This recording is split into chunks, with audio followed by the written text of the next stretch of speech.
Hi, ಇವತ್ತು ನಾನು healthy and easy recipe ಆಗಿರೋವಂಥ ಗೋಧಿ ದೋಸೆ ಮತ್ತು ಟೊಮ್ಯಾಟೊ ಚಟ್ನಿ ಮಾಡೋಣ ಅಂತ. ಸೊ ಮೊದಲಿಗೆ ನಾನು ಟೊಮ್ಯಾಟೊ ಚಟ್ನಿಗೆ ಈರುಳ್ಳಿ, ಬೆಳ್ಳುಳ್ಳಿ, ಕರಿಬೇವು ಮೇಲೆ ಹಸಿಮೆಣ್ಸಿನ್ಕಾಯಿ ಮತ್ತು ಒಂದೆರಡು ಬ್ಯಾಡಗಿ ಮೆಣಸಿನ್ಕಾಯಿ ಹಾಕ್ಕೊಂಡು ಬಾಡಿಸ್ಕೊಂಡು, ಅದಾದ ನಂತರ 2 ಟೊಮ್ಯಾಟೊನ ಸಣ್ಣದಾಗಿ ಹಚ್ಕೊಂಡು ಅದನ್ನು ಹಾಕಿ ಬಾಡಿಸಿ, ರುಚಿಗೆ ತಕ್ಕಷ್ಟು ಉಪ್ಪು, ಸ್ವಲ್ಪ ಖಾರದ ಪುಡಿ, 1 ಚಿಟಿಕೆ ಅರಿಶಿನದ ಪುಡಿ ಹಾಕ್ಕೊಂಡು ಮತ್ತೆ ಬಾಡಿಸ್ಕೊಂಡೆ. ಅದಾದ ನಂತರ ಸ್ವಲ್ಪ ತಣ್ಣಗಾದ್ಮೇಲೆ ಮಿಕ್ಸಿ ಜಾರಿಗೆ ಅದನ್ನೆಲ್ಲ ಟ್ರಾನ್ಸ್ಫರ್ ಮಾಡಿ ಸ್ವಲ್ಪ ಕೊತ್ತಂಬರಿ ಸೊಪ್ಪು ಹಾಕ್ಕೊಂಡು ಇಟ್ಕೋಬೇಕು. ಅದಾದ ನಂತರ ಅದಕ್ಕೆ ಸ್ವಲ್ಪ ಒಗ್ಗರಣೆ ಮಾಡೋಣ ಅಂತ ಹೇಳಿ ಎಣ್ಣೆ, ಸಾಸಿವೆ, ಜಜ್ಜಿದಂಥ ಬೆಳ್ಳುಳ್ಳಿನ ಹಾಕಿ ಒಗ್ಗರಣೆ ಕೊಟ್ಟೆ. ಸೊ ಇಷ್ಟೆಲ್ಲ ಆದಮೇಲೆ ಅದ್ರ ಜೊತೆಗೆ ಸೈಡ್ಸ್ಗೆ ಏನಾದರೂ ಬೇಕು ಅಂತ ಹೇಳಿಬಿಟ್ಟು ನಾನು ಪೊಟ್ಯಾಟೊ ಫ್ರೈ ಮಾಡೋಣ ಅಂತ ಅದನ್ನು ಮಾಡಿಕೊಂಡೆ. ಜೊತೆಗೇ ಅದು ಆಗಲಿ ಅಂತ.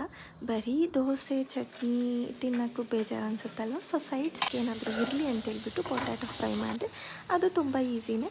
ಜಸ್ಟ್ ಪೊಟ್ಯಾಟೊನ ಯಾವ ಸೈಜಲ್ಲಿ ಬೇಕೋ ಆ ಸೈಜಲ್ಲಿ ಕಟ್ ಮಾಡಿ ಎಣ್ಣೆ ಹಾಕಿ ಸಾಸಿವೆ ಸಿಡಿಸ್ಬಿಟ್ಟು ಪೊಟ್ಯಾಟೊ ಹಾಕಿ ಉಪ್ಪು, ಖಾರದ ಪುಡಿ ಹಾಕ್ಬಿಟ್ಟು ಚೆನ್ನಾಗಿ ಬಾಡಿಸಿ ಒಂದು ಸ್ವಲ್ಪ ಹೊತ್ತು ಚೆನ್ನಾಗಿ ಬೇಯಬೇಕದು. ಸೊ ಅದಾದರೆ ಕ್ರಿಸ್ಪಿಯಾಗಿ ಚೆನ್ನಾಗಿರುತ್ತೆ. ದೆನ್ ನಾನು ಈ ಕಡೆ ಸ್ಟವ್ ಮೇಲೆ ದೋಸೆ ಹಾಕೋಣ ಅಂತೇಳ್ಬಿಟ್ಟು ದೋಸೆಗೆ ಏನಿಲ್ಲ, ನಾನು ಗೋಧಿ ಹಿಟ್ಟು 3/4 ಕಪ್ಪು ಚಿರೋಟಿ ರವೆ, ಉಪ್ಪು ಹಾಕ್ಕೊಂಡು ಕಲಸಿದ್ದೆ. ಅದು ಮಿಕ್ಸ್ ಮಾಡಿ 10-15 ಮಿನಿಟ್ಸ್ ಆಗಿತ್ತು ಅಷ್ಟೇ. ಸೊ ದೋಸೆ ರೆಡಿ ಆಯಿತು. ಜೊತೆಗೆ ಚಟ್ನಿ, ಜೊತೆಗೆ ಪೊಟ್ಯಾಟೊ